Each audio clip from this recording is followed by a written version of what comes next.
All right, we are live here again. Another episode of Table 34. This week we continuing the discussion on COVID-19, and the last week we kind of talk about like restaurants and how it affecting like the food scene. And this week we kind of want to get into more on how it affecting people on I guess, on a personal level and how people dealing with that. Of course, as usual, with me on the panel is Quincy and Ronaldo. Evening, folks. And joining us on the panel today, we have Kelly. And Kelly, would you please introduce yourself to the audience? Sure. Good night, everyone, and thank you so much for having me. I am Kelly McFarlane. I'm a clinical and organizational psychologist. So I work with organizations to make their workplaces healthier, to bridge the gap between the employee and the employer, consultancy, coaching, training, and the like. And clinically, I work with a range of mental health problems from, a little bit of stress, some interpersonal problems, relationship counseling, etc. In my private practice. And I also have a collection of candles. So I'm also a scented candle entrepreneur, which is Okay. passion project as well. So in a nutshell, that's Kelly McFarlane. The candles related to the like stress relief. Be stressed. Absolutely. Stress, focus. Yes. Oh, okay, Mood okay. boosting. Yeah. Nice. Like an extension, yes? Yeah, I like that. I like that. And we have with us as well Rachel. Hi, so I am Rachel Ann Lala as well, just like Kelly. I am a clinical psychologist and I also have my private practice, Mindful Insights TT, where I also deal with interpersonal relationships, relationship counseling. I am a huge proponent for self care, mindfulness, and budding positive psychologist. Nice, nice. Just a shout out in the chat right now. Good evening, Crystal, Marina, Ariane, Shawnell. Thanks for joining, and thank you in advance to anyone else who is joining in on the chat tonight. Always a pleasure to have you all with us. So we have a range of topics to dive into, and with no sticking because we're on limited time. I want to get into the first question and throw it to Rachel first. And the question is, does the reality of dealing with the global pandemic create a rise in common mental disorders? Have you seen, is there, a correlation? I would say that there's definitely a correlation between the pandemic and the symptoms of mental disorders. So, with mental disorders, there's a lot of criteria, sorry, to Mm. basically diagnose someone with a mental disorder. But definitely, there has been a huge increase in those symptoms. So, some people have, post traumatic stress symptoms, there's a lot of depressive symptoms, anxiety, trauma, different things that can be considered a mental disorder. However, it's you can't really classify it as yet. So I wouldn't say they've increased the disorders, but definitely the symptoms that can cause them. Okay. Kelly, are you seeing the same thing happening with your experience? Certainly. Even before the emergence of the pandemic, you would have had people who had specific vulnerabilities, mental health vulnerabilities that are now being exacerbated, not just by the fear and worry that it causes for people who Mhm. have other physical ailments and have loved ones with physical ailments, but also, just because it adds so much new stresses in terms of childcare, limited autonomy. So things that people would have done to help relieve stress, they can no longer do it. Traveling Right, to see family members across the globe, they can't do it. right, Financial problems, etc. So, and a major thing as well is that forwarding all of the negative news, that constant, scary negative news that Yeah. stays there on your psyche, that could create a lot of depressive and anxiety symptoms. right, right. Um, Ronaldo, how has it been affecting you?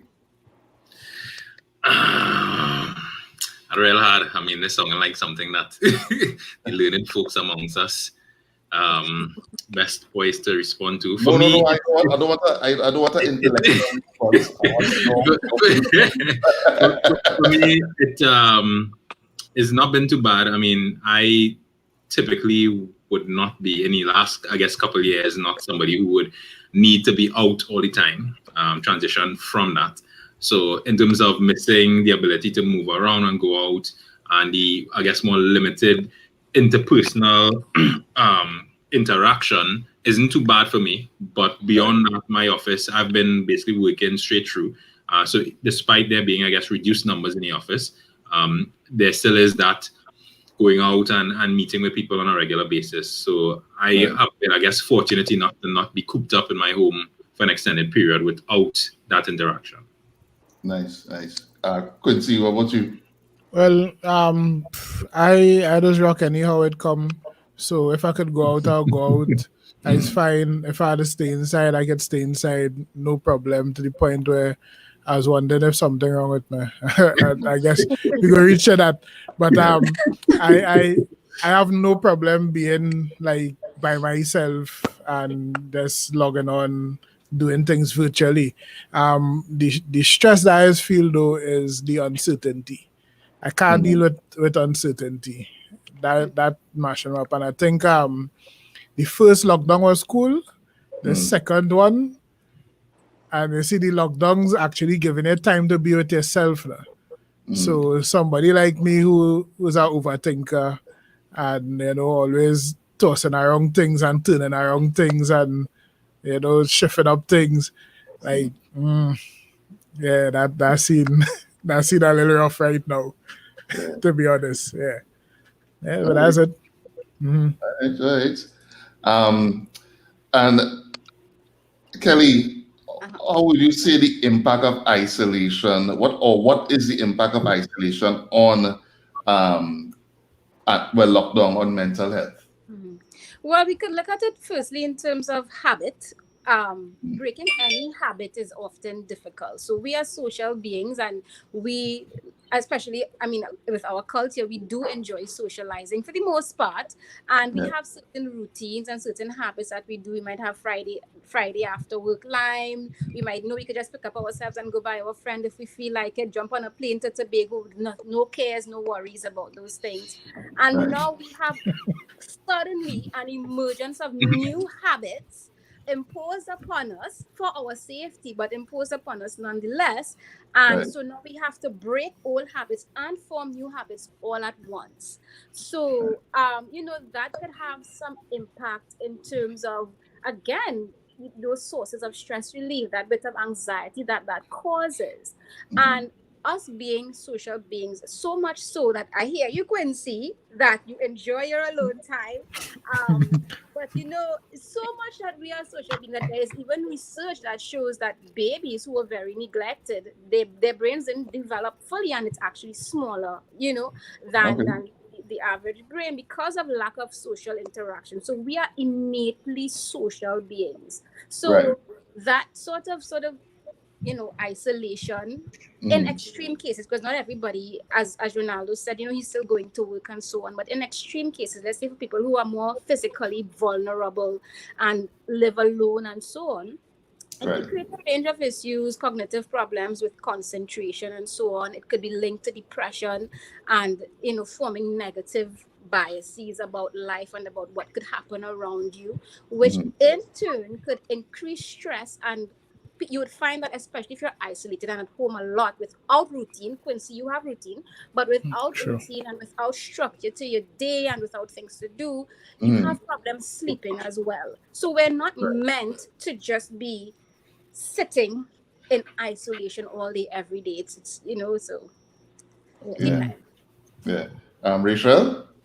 Well, definitely most of the points that Kelly would have mentioned, the financial loss as well, causing another stressor for Yeah. those who would have been. Some people may have be blessed enough to work um 50% of the time and still get paid fully, but then there's some they work and they get paid as they come in.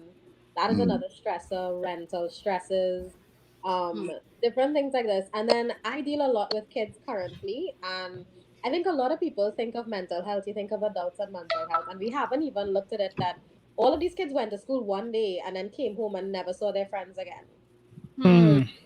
And So we are true. home here like, why is this child so restless and all of that? But then we have to acknowledge that your kid can't go to the grocery with you, which is your sense of, oh my god, I get to go to the grocery, that's my leisure. Yeah. The kid can't go because they are more susceptible, so they Yeah. can't go to the grocery, they can't go outside and play, they don't see their friends, they literally went to school one day, and then after that it's like, well, you'll see them in January. Wow. Yeah. Yeah, So for it real. definitely does cause a lot of stress on both adults and kids in many different ways, and it's definitely increasing. Yeah. Yeah, and just a top one because great points raised by the two learned panel members. For me, I was supposed to be heading to Tobago tomorrow, and that get cancelled. That was, I guess, my post SEA cool down because my daughter did SEA this year. And in speaking to the effect it had on the little ones, definitely it did impact because my daughter, I mean, we remember SEA and doing common entrance and being able to one enjoy that period post common entrance where you were able to, you know, do and explore different things from Spanish to field trips to all these cool things. Yep. The last day of school, being able to, you know, get your shirt signed by your friends and having that moment to keep forever. She had absolutely none of that. None. Couldn't even sign your shirt. Had to social distance. Had to just go write the exam and head home. And it is really a very different experience. Not an experience that I think they should have had. And it really is difficult now because I mean, all the plans we had changed. The first trip was I was actually supposed to be on a month-long vacation with her this month, August. That get cancelled long time because of this whole drama. We couldn't go to the States anymore. And then with the things being open up, we say, okay, no problem. We'll just take a long weekend in Tobago. And that come and get cancelled too. So every little avenue that we do get kind of shuts down because of the current situation. Fortunately, I was able to kind of take her to Five Islands early on when they opened the water park before the whole drama. A risk, yes, but I really think it was useful for her to kind of get out there. She loves the water. A friend offered her pool, her community pool, for a pool Saturday. That was another fun event that she did. So, I mean, because leading up to the SCA, I mean, that is in of itself already very stressful. And that being compounded by these other things, as you all said, not being able to see and communicate with your friends. And she's somebody who loves school. Her teachers in the comments right now. Big up, Miss Deplash. Yeah, she loves school. I mean, I saw a huge change from when she was home to when she went back out to school. She's somebody who really thrives in that environment. And then having school shut down after 2 weeks, being thrust back into, you know, go back online and just prep without that environment, it was very difficult. So, I mean, from my perspective, I could be cool with it, but it really does affect other people and people who we may not consider much more. Yeah. Kids, boy, kids. I think that will have a ripple effect, I feel, culturally, if it continues for longer, in terms of how I had to say how we socialize now. People would generally say Trini is very warm and friendly and that kind of thing. And in contrast to other places that they would travel to. I'm wondering if this will change that about us. Like if we'll become less like that. I think it's very possible, to be honest. Because we get as human beings, we fall into routines. So if you do something long enough, you'll end up embracing it. Also, like if you look at how trends start, right? I looking at something right now in terms weddings actually.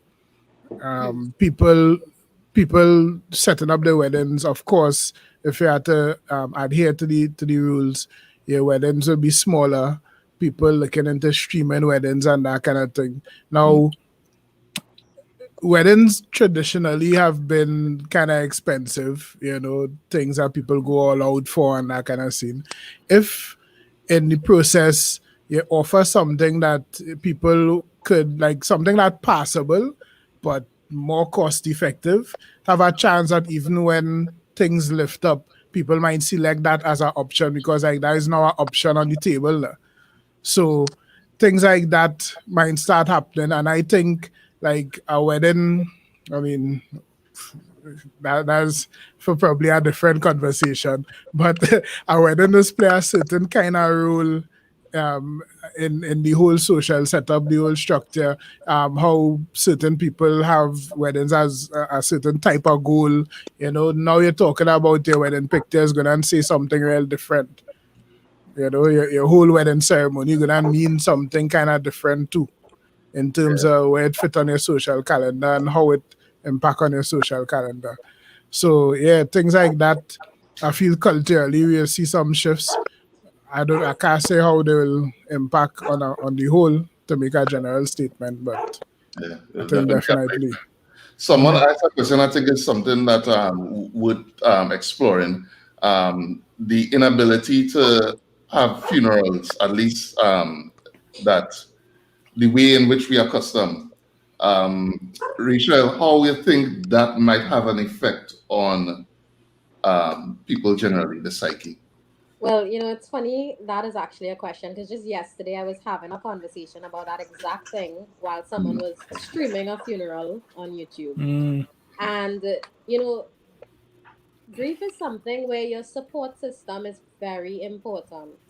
And to think that at a funeral you have to select the most important few, Hmm. pick mhm. those few people only. So you may have your support, but the other person you picked may not be able to have their support there. And then even Right, that support is 6 feet away from you right. mm, throughout the funeral. And then Yeah, there are other people that would have been involved in this person's life. Some people actually say they go to funerals just for the closure. So, right.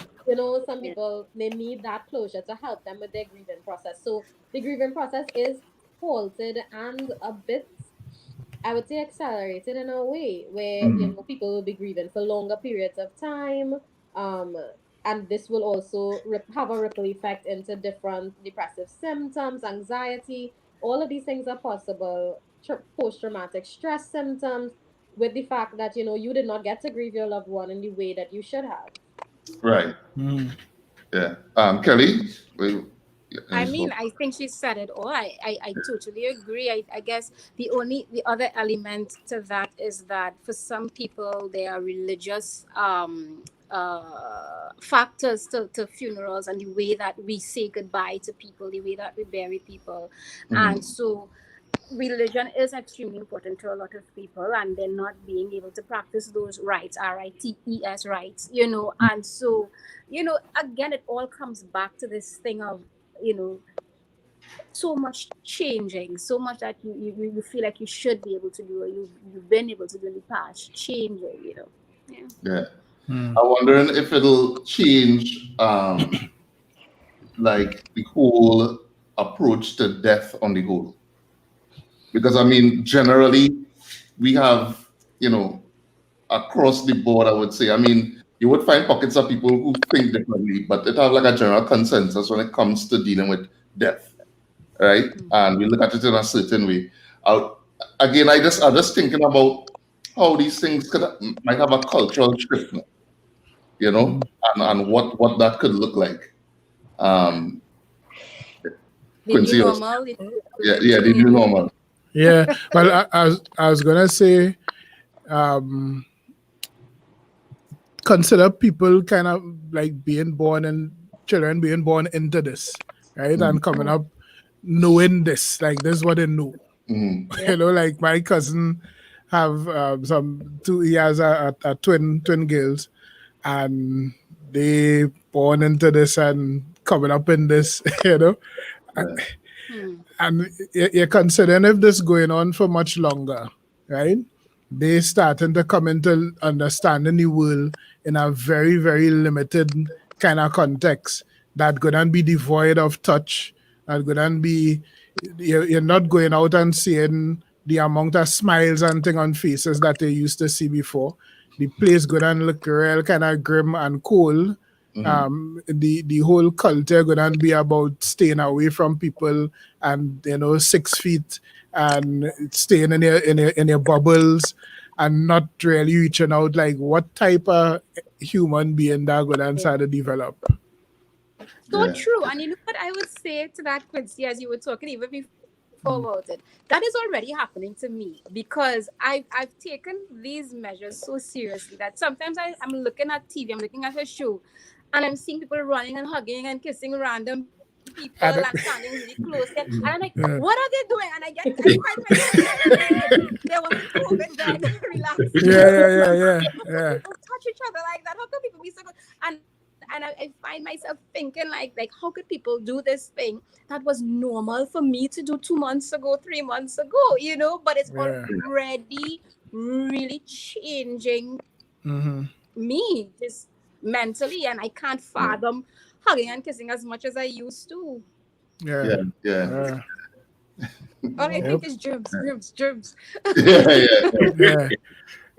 I like when I went by Karen to drop the thing the other day. I mean, good friend, somebody I know for years, and just out of the routine, like it's so in us, we didn't even make the mistake. Pull up, I hand her the thing, arms length kinda, and we just back, and we had a conversation, and it's only driving up the road. I was like, wait, this is the first time I ever meet Karen and we ain't hug, and I didn't see her smile. She didn't see me smile. We just talk. I mean, we know the smiles was probably there, but they didn't see the reinforcement of it now. You kind of feel it, they kind of sense it, and it's so different, real different,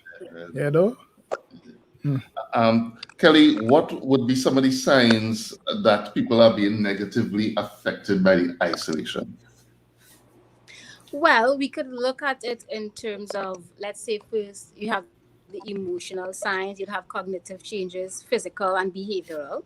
So if you look at it emotionally, the person might be crying a lot, feeling sad, feeling anxious, irritable, blowing things out of proportion, feeling helpless, expressing hopelessness, which is especially important to look at and question when somebody starts expressing hopelessness. Some of the physical signs, let's say especially of anxiety, we've probably all experienced shoulder and neck aches, the physical, because the mind and the body is connected. Then thoughts cognitively, you might worry a lot, have trouble concentrating. We're still working, we still have to focus on things, so you're having problems focusing, racing thought, negative thoughts. And then you might find that the person might withdraw a lot, be very yell a lot at their kids or at their family members, just act up a lot, maybe throw things. Just so once you start to see that the way they think, their thinking is changing, their behaviors are changing, they have unexplained problems in their bodies, and they seem really emotional, you start to say, okay, maybe they're being really affected. Okay. If I'm a nihilist, right? Like pre-COVID, does that mean that I have a mental disorder?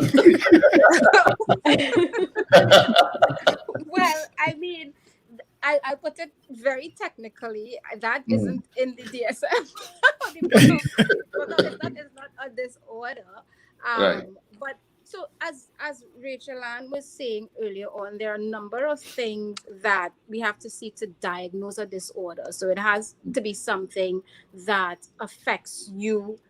It affects your functioning, not just your personal functioning, but your functioning at work, your functioning at school, your functioning interpersonally with your family, etc. And then we can say, well, okay, this means there's a real problem, and the problem, the profile falls into the category of mood disorders, anxiety disorders, etc. Right. Okay. Rachel, anything that? Sorry, I said Rachel, but should I be saying Rachel Ann? No, Rachel, that's fine. Okay. So as Kelly said that, so I was like, wait, am I, Rachel is fine. Mm, Definitely, most of the stuff that Kelly would have mentioned, to note, it's also important to notice when these things would have the onset of these things. So when they would have started. So if these changes would have happened a bit before the whole COVID situation, so Christmas last year and stuff like that, that is mm, something that would we would not relate particularly completely and totally in isolation to the COVID. However, with the influx of this happening, the onset, sorry, happening when you were home in quarantine, mm, that is what we would particularly look at, as well as sleep. I think that was the only thing that was on my list that she did not mention is sleep. So some mm. people they stay up later or they sleep for longer periods of time, longer Right. naps throughout the day, waking up throughout the night. These things that are not particularly normal for you on a regular basis. Yeah. Mm. I Even appetite changes, Oh yes, losing your Yeah, appetite, yeah, eating more than before, binge stress eating. eating. yeah, I definitely started sleep more, John. Yeah. yeah. I have, well, I wouldn't call it a problem. I don't think it's a problem, but I would stay up for long hours, kind of seeing sleep thing. Mm. But like now, I find I sleeping it a little scary actually. Like I get sleepy real often. You know what I mean? But it's not plenty. It's just more than I'm accustomed to. So it's feeling weird. Like, Yeah. by 12 o'clock, I'm feeling the sleep. Like, where's this? But it's kind of crazy. Yeah. Yeah. Um, moving on. So right. So, and I guess this is this is a good question, and it kind of ties into I guess my experience because uh, when people ask me how I affected or if I affected, I say it's not much difference to how things normally are for me. I work mostly in isolation. With but sometimes is some people come to shoot and then dies it and then they leave. But most of the times, the all the other aspects is me by myself, and I don't really go out that much. So 2 weeks would pass and I ain't go anywhere sometimes, and I just here like just home alone. And now people because they're socializing and thing, they'll be like, hey, this thing really affected me and thing. I'd be like, nah, well I normal and thing, right? Um, should someone be concerned if they enjoy in isolation for long periods of time? Because I enjoy it. Sometimes I just get cabin fever and I just used to, run to Starbucks and just sit down. I don't want to talk to anybody. I'll put on my headphones and I'm listening to anything. But I just have my headphones on because I don't want nobody come and talk to me. But The I just change of environment. around, yeah, different environment and people around. But it's not like I'm going out to interact with people. So yeah, Rachel, like if somebody is actually enjoying being in isolation, is there something going on there that they need to be wary of? Well, for some people, I would say yes. And for that reason, it's because it shows that there's a change in your stressors. So I was reading up an article recently, and they were basically saying that, you know, home is supposed to be a safe place. Home Mm, is now where you become, you're at one, you're away from the daily stresses, so you enjoy coming home. And then for some people, it actually, you may not notice it in your conscious mind, but mm, it may actually become anxiety to actually leave home. So it may mm, not be that you are actually really enjoying staying home, but you mm. just feel safer at home Right. because you are now anxious to go to the grocery. I might walk outside and, oh gosh, what if I touch the mailbox and the mailman, Mm. he didn't want, Paranoia. Yeah. so Yeah. the bad boy at the grocery. So all of these different things are definitely becoming stresses for people, and that anxiety has caused people to say, "No, I'm fine. I prefer to stay at home." And then Mm. people are also worried about places opening them back up, going back to work, Right. traveling on a maxi to go to the office. All of these different things start to become your stresses, like even more stressful than they were before. And home, what we are not noticing is actually now this stress at home is actually becoming our say our hideaway, where we thinking it's a safe place, but really and truly you just maybe, hiding and kind of Mm. a comfort for your anxiety then, in a way. Right. Mm. Kelly? Well, in terms of, if enjoying isolation is something to be worried about, my first response would be no, because people have different personalities. Some Mm, people are introverted, and especially if you're a creative, you love just having that opportunity to just be in your space, be in your head, do your work, and so on. Some people gain energy from being alone, reading a book, etc., and it's where they relax. mm, However, if you find that it's done because you're avoiding certain things a lot, and maybe perhaps you have some sort of anxiety about the world out there and so on, then you mm, start to look a little more curiously. And then, of course, also, if you find that in isolating yourself and enjoying the isolation, you also have symptoms of depression like irritability, mm, negative thinking, snapping at people, not wanting to socialize at all. Because remember, you don't have to go outside to socialize. You can isolate and socialize. So you can yeah. physical distance and not social distance. So if Mm, those things are happening, then I would say be careful that you're not slipping into depression. And mm, depression tells your brain, hey, you want to be alone, you want to not wake up, you want to this, that, and the other, and all of these things that aren't so healthy for you, and mm, it could worsen over time. So you want to look at the other things. But if you're at home and you just enjoy the freedom of alone time and you're getting things done. Now, mm, what you, as you were saying, you like being alone, but you would go to Starbucks. So you're still around people, but you're mm, choosing how you socialize, how much you socialize, how much energy you give to other human beings. But right. you're not Quasimodo, right? You're not Right. completely isolated from society and human life. You still will go Mm, on Instagram. You'll probably still, you're mm. having a meeting right now, Right. Yeah, right? yeah, yeah. Yeah, yeah, yeah. I mean, yeah, you're definitely still interacting with people. Yeah. Exactly. So, Yeah. no, not necessarily. Yeah. Mhm. You said something there, and I kind of want to touch on it, right? And I might be going off into on a tangent here, right? But I think it's something that worth exploring. You said negative thinking, right? Mm-hmm. Hmm. What is negative thinking?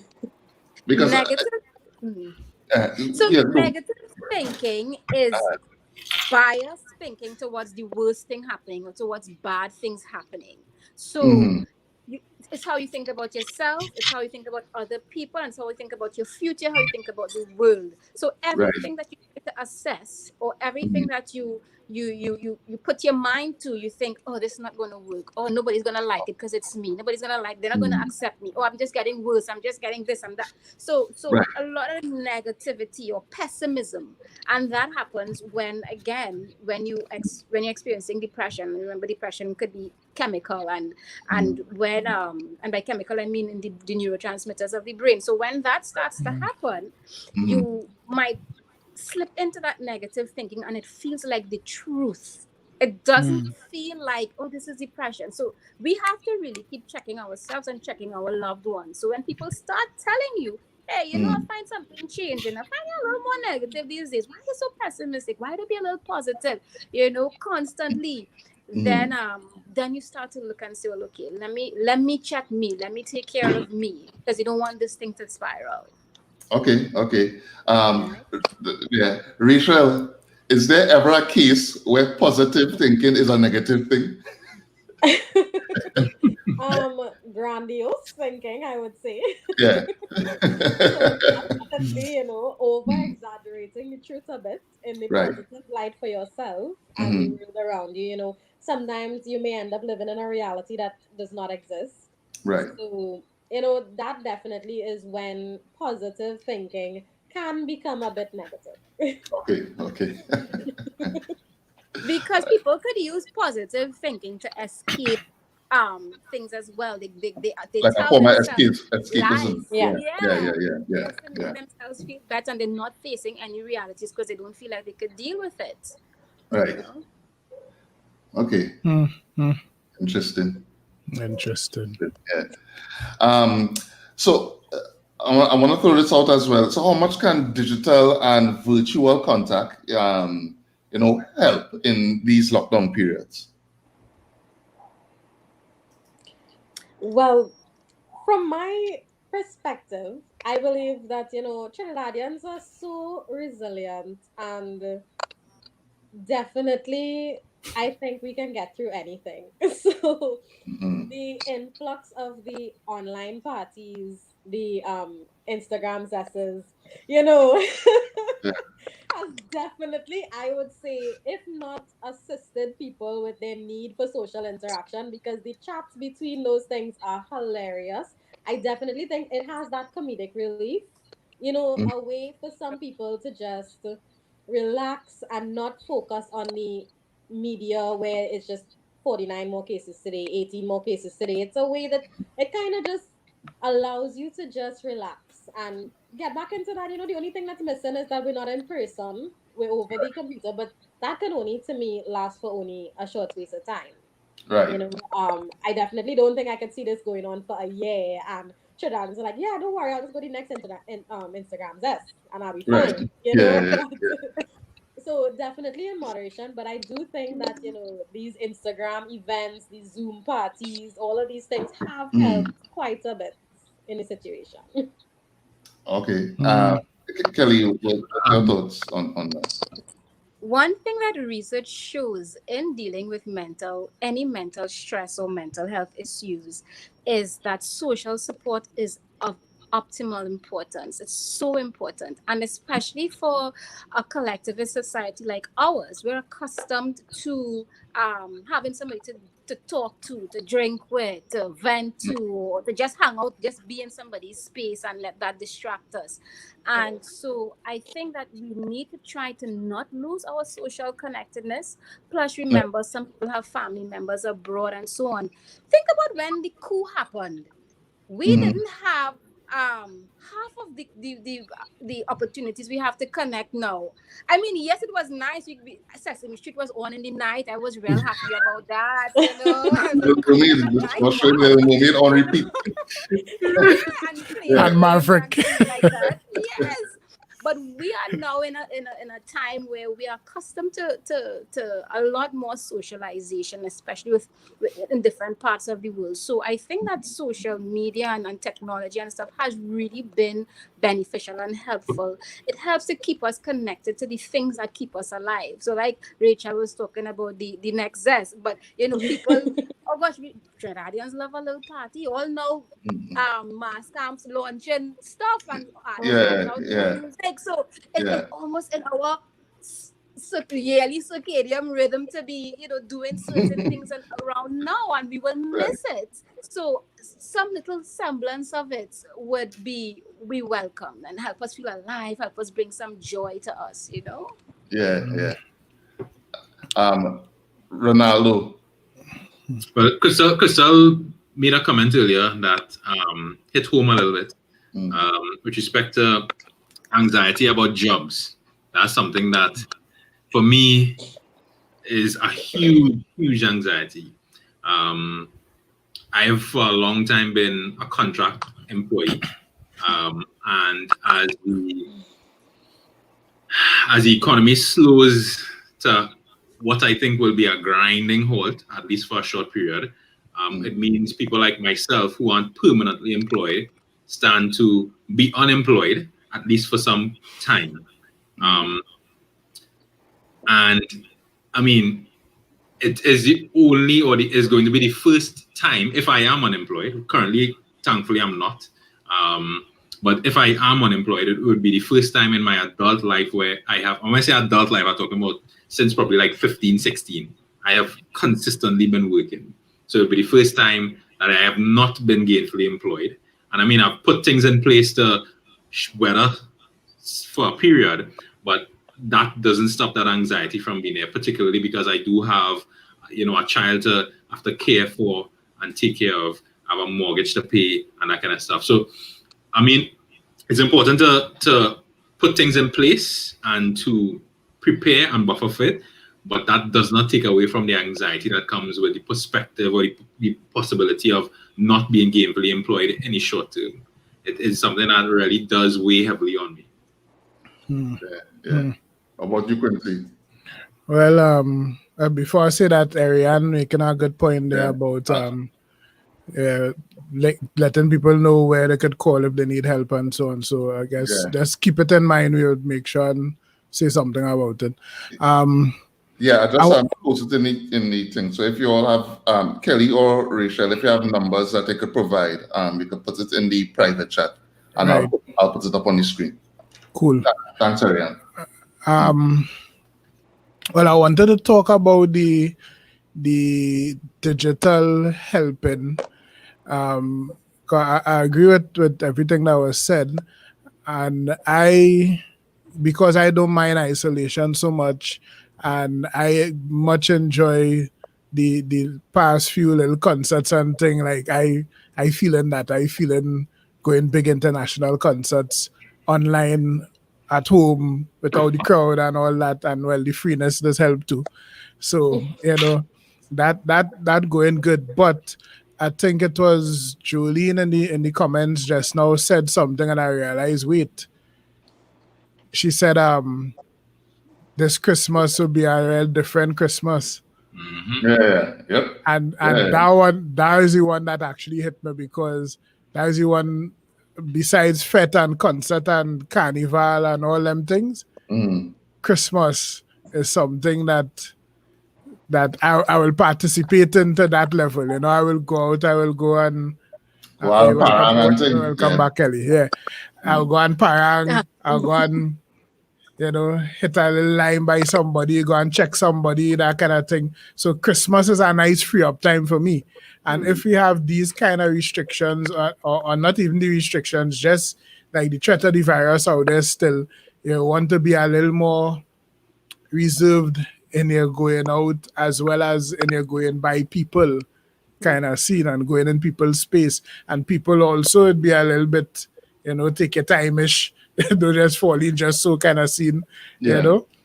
That interesting on our bad side for me, because I do feel it could be enjoyable. I think that one might hit me a little bit. And I do think the digital would be able to help there. Like a digital parang and go work for me. I mean, it's definitely not gonna have the same, feeling. But upside to it is it might introduce a wider audience to part of our culture. Yeah. I mean, I think that's a and you know what? It could be a good thing, because I mean, if we had to imagine a tourism, right? A post COVID tourism, the height of our tourist experience is carnival, but we have a real vibrant Christmas culture that we do package and sell. That's We true. do package, and that is a very unique experience. A Trini Christmas is a very unique experience that I think people would travel for. You understand? So if we could, present it digitally and pay it out there to the world, I think, it could be a good thing. I mean, we want to suffer, as you know, a little bit, but that's the silver lining, I guess. The silver lining. I have been trying, because I know Marcia Miranda had a concert recently, an e-concert, what do you call it? Yeah, recently. So I think they're trying to get things like that done, but I don't know how many people go to Parang online, Yeah. Yeah, I think definitely it is a valid silver lining. Definitely to look at it that way. And especially if you consider, like, maybe it might level up playing field a little bit, so that other aspects of the culture might get a little bit more exposure. Right. And certain parts of the culture that end up in the forefront, because they're a little more social, might have to take a little bit of a backseat to certain things. For example, it will be, I see it easier to promote Pan, for example, around Carnival time, by virtue of online concerts and that kind of thing. And maybe that might spark the revival of thing like Pan Jazz and them kind of things, maybe that might start happening. So, that Pan might end up getting a forward in the space. Yeah. So yeah, that might be a decent enough silver lining, but then it still had to come back to what that means socially, you know, like what I mean, Yeah. how Christmas gonna be, how Carnival gonna be, Mm. you know. Yeah, Mm. yeah. It'll be rough. We in for some rough times. We in for some rough times. Definitely. And you But know what? you use the word, and that is what we have to do. Reimagine. If Mm. if we reimagine the things, maybe it might take a little sting off of the blow. You know, if we imagine it properly. Yeah. You know what? And I'm now thinking about it. Christmas is a time, right? I mean, I think people will say, and I'm not sure, though, hold me to this, but I think it have stats that say that crime does kind of rise um, Before Christmas. before Christmas, right? Well, in terms of like robberies and thing, that's people, that kind of crime now, like people trying to get money, that kind of thing. But it have something about Christmas itself, right? That very functional in our society. Mm. That we as collectively as a people, now, you understand? I think Christmas and well, Carnival too, obviously, but Christmas is something I think we don't really focus on how it has impacted the society as a whole and what it does do for the collective, if you want to call it consciousness of the people now. Remove that from us and then add that and then having to factor in the fact that it's hard economic times, COVID-19 and all of that. I That's kind of yes. I know like Jet and a year gonna be a scene on it. Yeah, because I mean, Like, yeah. for me and I guess my family, I mean, and I think most families, that's really the time of the year when families and the extended families really get together. And somebody was mentioning earlier, I mean, we could do things online, you could do that, but a big part of that community and that family spirit is food, and not having this auntie cook this and this pilau from this and this pastel from that and the ham from this one and the sorrel layer missing from this one is going to be a scene. It again, we ain't processed it yet. It will hit us eventually. But yeah, every year, I mean, there's always the family reunions coming up for that last week of the year, Christmas into New Year's. I know my family get together every New Year's Day. Right. And it's something that we can't do, would be a real difficult thing. And somebody mentioned earlier in terms of people being trapped overseas. I have some family who still are trapped overseas. They can't come back home, and they don't know if and when they would come back home. Now they've been fortunate enough to be able to go by family and that kind of stuff. But we have people who not that fortunate, who are to pay their way. Yeah. Voisin is one of the people who he's stuck in Panama for a while. And he had to find his way and figure his stuff out, and his daughter's down here. So I was feeling for people like that who really and truly really get any short end of the stick and do not have, again, the whole thing is we don't know when and all. We have no idea when it's going to be resolved. Yeah. Yeah. That's the uncertainty. Yep.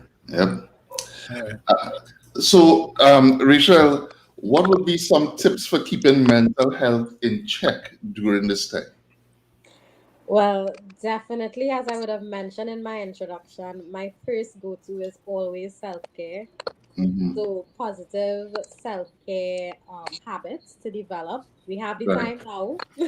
Yeah. Before, people would always say, I don't have the time to take care of myself. Well, we have it. It's one thing we have now, it's time.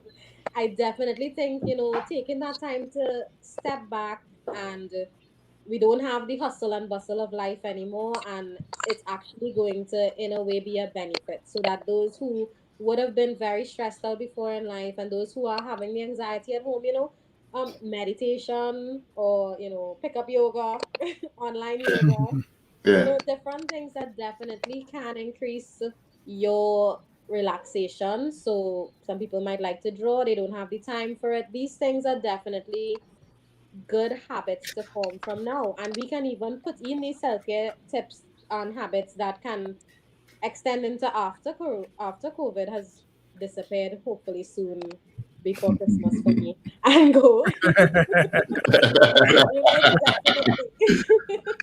Wishful thinking. Every day I say it. I'm a Christmas baby. Kelly? I would say be mindful of your thoughts. Be careful not to ruminate on the negatives and the what ifs, future telling and so on. Certainly, things will scare you and things Mm, will worry you, and you do need to prepare for certain things and you do need to prepare for some what ifs. But mm, psychologists love to tell people to focus on what you can control because you can't control everything. COVID is here. We didn't mhm, bring it, but we can't control the fact that it's here, nor can we control when it leaves. We don't know. So definitely, as if things bother you, write them down, do your planning, and then release. Just let it go. And if you find that you're struggling to let mhm, things go, then definitely enlist your social support. Step one and step two, get professional help if necessary. There is online therapy now. There always was, but there's online therapy now, and mhm. there are hotlines and so on. There is help. Don't go through these. Don't go through the stress and the anxiety alone. And be reassured that it is normal to feel some anxiety. It is normal to feel a little sad. It is normal to miss things and to wonder and to worry. But don't stay there. Try not to stay there. It's not healthy for you or your Nice. loved ones. Right? And definitely to add to what Kelly is saying, Mm, she would have said, stay away from the negative thinking and the fortune telling, etc. But also on an everyday basis, be kind to yourself. It's okay if this morning you got out of bed at lunchtime. It's fine. It's not. mhm. Yes, okay. So for some people, that may be a depressive symptom. We may need to work on that. But some days you just need to stay in bed until 2 p.m.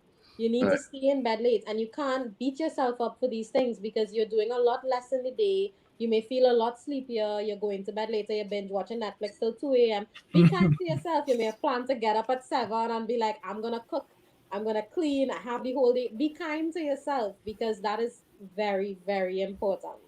Yeah, yeah. Quincy, what are some of the measures you taking, some of the steps you taking to check your mental health? Only know my measures, everybody know my measures. I am subscribed to indulging in certain things, Yeah, beverages, yeah. for one. Mm, Um, but to be honest, like seriously, um, right now is a real fertile time for me creatively. Actually, I doing plenty like writing, uh, coming up with ideas for different pieces of content. Um, uh, uh, it's a little different from. I remember the last time we was talking. I was saying that the uncertainty was kind of slowing me down. And mm, that was because I was trying to predict, for example, like around this time we was talking about it just now, carnival bands starting to launch. mm, We in the industry starting to prepare for Christmas. So we rolling out Christmas campaigns and that kind of thing all now. mm, And that a little bit rough because you don't know what this Christmas gonna be like. So like do you start to talk about specials and deals and come down and get it? You know what I mean? yeah. The hard sell kind of not sounding like it gonna make sense right about now. And if not, then what you're saying, what you're gonna do. So things like that was kind of beating me a little bit because I'm trying to figure out where to go. But the switch that I made was I stopped trying to do that type of work. Stop even reimagining too much now. I still applying some of that, but I just write into as therapy, more or less. That's Yeah. writing down my thoughts, thinking about if, like, say, I start a podcast for my self help, for my expression, what that podcast could be, things like that. And yeah, it kind of working out a little bit. Less stressed, I feel. Yeah. What about Yeah. you, Ronaldo? Well, unlike what many people may be experiencing, my workload has quadrupled. Um, Mm, I've been forced to be in the office most days, and I mean, Because of IT. IT cannot take any brunt of it now because everybody trying to rush home to work from home and set up new systems and this and that and the other.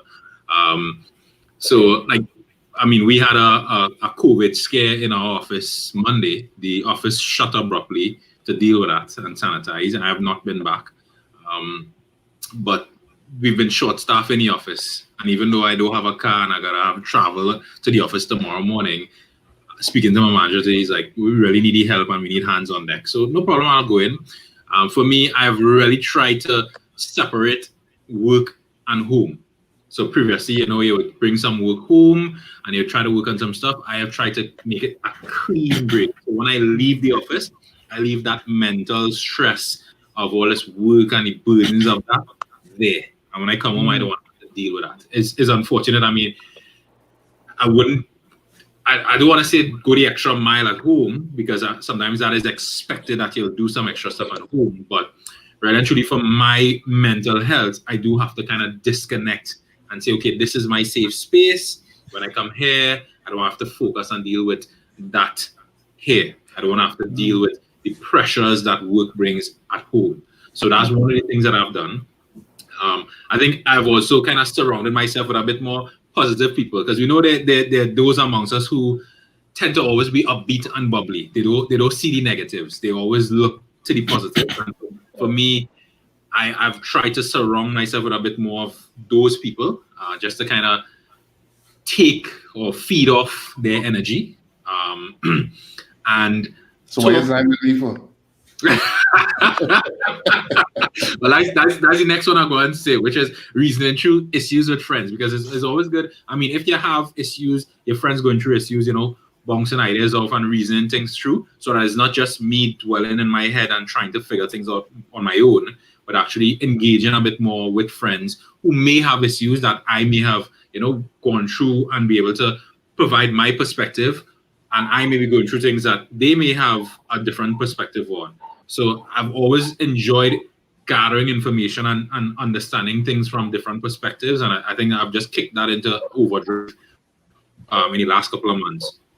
So those are the three big things that I've been doing with kind of coping. I'm not gonna lie, Table 34, there's something new. There's something that we've started during this pandemic, and it's a really nice outlet for us to kind of come and discuss things, and it's something to kind of give a routine for every Thursday evening. We'll come here and actually do something that's fun. So this has helped as well. Yeah. That. If I might interject on something you say, because as a creative one, because you don't get to switch it off, and you don't get to say, I'm doing it between 9 and 5. So a lot of times you find yourself doing work at home, or at least just thinking about things home, right?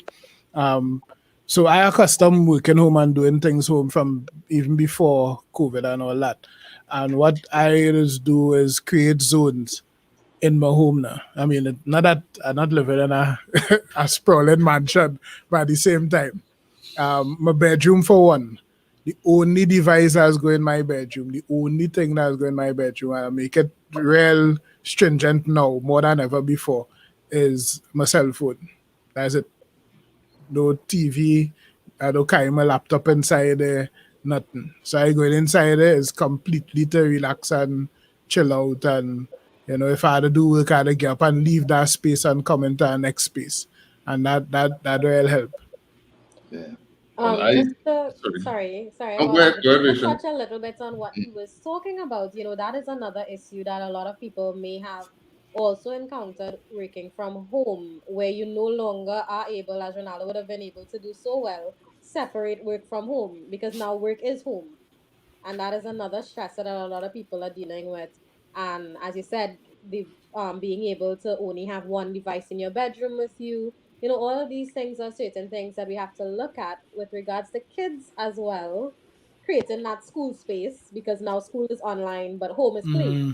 Yeah. So while I want to play at home, now the same spot I was playing in is now where I do my 8 hours a day of schoolwork, which is also very stressful, especially at the younger ages. So they're doing full days? Is full days a school? Well, some places are doing, as far as I know, kids that I know are dealing with like 3 hour days, but then Mhm. parents are worried because you only have 3 hours. So a lot of people are in lessons. So you have school in the morning and lessons in the evening. So you're still doing your 8 hours. Right, And right, then right. your parents gonna come home from work and be the next teacher to go to more work because you're not going to school, so you have to do this past paper. I've had Right, my brother here with me doing past papers all week because he's right. going into Stand 5. So, you definitely, these things as well, for kids, adults, everybody, that work now becoming home is Mhm. very difficult. And not all people can separate and only have one device in the room, etc. Yeah, So, yeah. nice. I so we are at the 8 o'clock mark, and I want to just invite both you, Rachel and Kelly, just to give like overall thoughts, and if you have anything that you want to share with the audience in terms of reaching out, getting in contact, and that kind of thing. Kelly, if you could go first. Sure. So I'll just reiterate. It's normal to feel some anxiety, some fear, some frustration. If you find that is happening for a long period of time, 2, 3, 4 weeks passing, and you're not getting any relief from these symptoms, definitely talk to somebody that you trust, somebody that you care about. If and if you don't get any relief from that, you can speak to a mental health professional. I know that the Association of Psychologists has a free hotline, or if you want to find a psychologist that you pay to see, the TTAP website also has a list of psychologists that practice in Trinidad and Tobago, in the different parts of Trinidad and Tobago. So you can go there as well and get Sorry, do you types of. have the URL? That you could give it to me? It's psychologytt.org. Yeah, Okay, psychologytt.org. Yeah, okay, thank you. you're welcome. Um, Rachel, anything? Yes, so definitely, as I would have said before, be kind to yourself, be nice to yourself. You are now your best friend at home alone. Don't be your worst enemy. As well, definitely, those self care practices, you don't know how powerful they are. Certain things like a simple thing like just getting some fresh air, walking outside, can do wonders for your day. As in, not outside, as in the room, in your backyard, on your porch, on the steps, take a seat, have a cup of tea, a glass of wine, something. Because it's definitely important, to take care of ourselves, be kind, and don't be our worst enemy in this space of time. Nice. Yeah. Thank you. Thank you. I think this was really a great episode. Agreed. Really, yeah. I Thank agree. you so much for coming on, Rachel and Kelly, and sharing your insights with us. And I think, well, not only us, but with the audience as well. I think people appreciated the Be- sessions. Before we run off, two birthday greetings. Happy birthday to Ayana. She was in the comments earlier. And belated birthday greetings But to David. He celebrated recently as well after the last episode. I mean, he's not here tonight, but I'm sure he'll be here for the after party. So, birthday greetings to both of you all. Yeah. And I yes. I am trying to pull up the URL as we speak, Ronaldo. All right. So I would like to say thanks again to Rachel and Kelly for joining us. Very informative. Really appreciated. We do have a kind of big announcement to the Table 34 family tonight. We are changing things up a bit in the coming weeks. So we're actually going to move Table 34 over to a new YouTube channel that will be named Table 34. um, and part of the reason for doing that is because we want to explore more topics like these that go beyond food and food related things, which is the core of Eater Food on the channel that we currently hosted on. It'll also give us a space to have a bit more of an open and frank and honest discussion that we won't necessarily be able to have on this channel because of certain things with not wanting to upset sponsors and keep it a bit more PG-13 and family friendly. We want to be able to provide or use Table 34 as a platform where youth, people who are our age group just below, could come and express themselves, feel comfortable to express themselves and discuss topics. So we really want to foster that kind of environment on the show, and we think the best thing to accomplish that would be to move it off onto a separate channel and kind of separate it from what is Eater Food. Eater Food has been our home for the last couple of months, and we thank Badawi for allowing us to use his platform to kind of springboard and launch the show. I'm hoping he would be able to post the new YouTube channel URL in a short so that y'all could go ahead and subscribe. We need to get 1,000 subscribers ASAP. So come on, help us out, share, subscribe. We're going to be bringing us a whole new season of very informative and very, what's the word I'm looking for? I'm sure. Engaging, right? That's a good word. Engaging topics to discuss. We are going to take a break. We are going to go on hiatus for the month of September. So y'all are not going to see a Table 34, a new Table 34 for September. We are going to be back out October 1st. And we are going to continue for our season 2 straight up to December 28th. So we're going to give you 3 months. We're just taking 1 month to kind of prepare, draft things, get ready, and coming out with a bang on the new channel come October 1. And we'll have a whole lot of these interesting discussions, and again, things that go beyond food. We will still discuss food. We'll include that.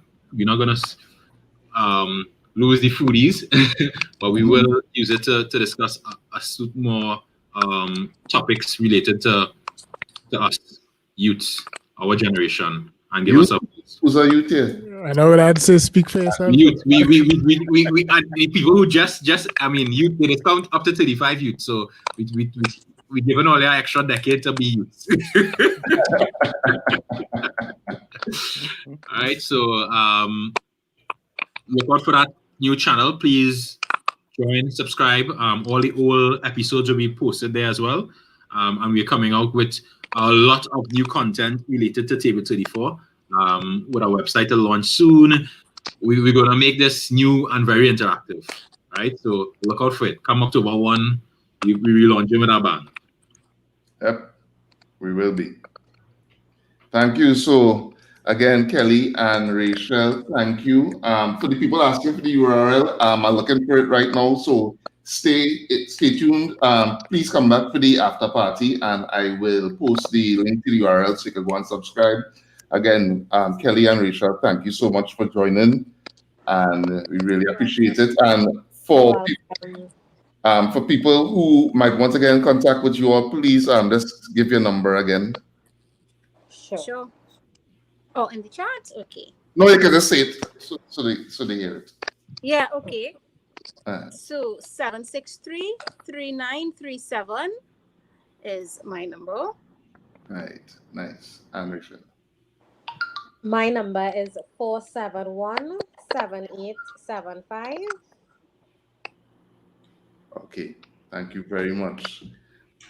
So everybody, I'm not saying anybody, everybody who's on, please join us for the after party. We'll be right back. And again, thank you for joining us for this episode, and thank you for joining us for the previous episodes. I know this has become your Thursday evening entertainment, and we're glad that you all have made us part of your routine, your Thursday evening routine. So stay tuned. We shall be back for the last raps, at least for a while.